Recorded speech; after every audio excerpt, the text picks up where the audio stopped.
Presented by DNS Entertainment.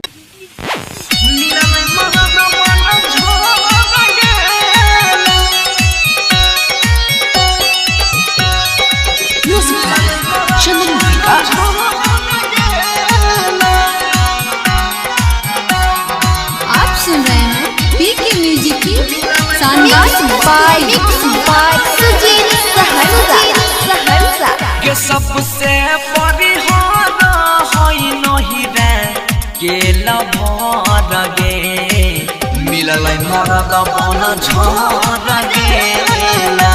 टाया गुआ के देह पर गिरतै ठनका यार बजर गे मिललै मरद बन झर गे के सबसे परिहार होई नहीं रे के लभर गे मिललै मरद बन झर गे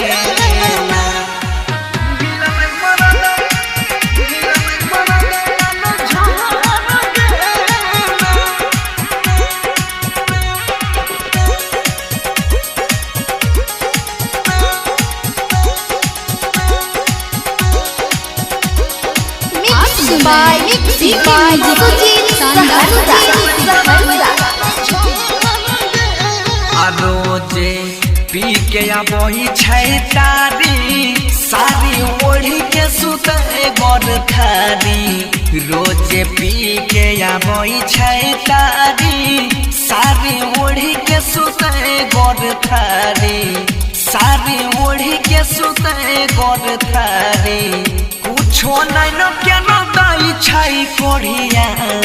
कौन जहर गे मिललै मरद बन झर गे ना काया कुआ के देह पर गिरतै ठनका यार बजर गे मिललै मरद बन झर गे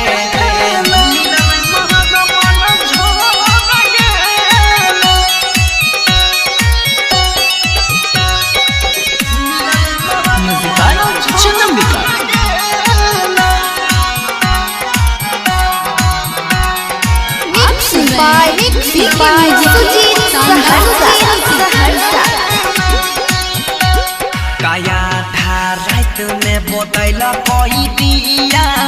डर गेलै गे हमर पिया आधा रात में बोतल कई दिया डर गेलै पिया बनसिया गे डर गेलै पिया बनसिया राइटर सरवन सुजित के लेबै अब खबर गे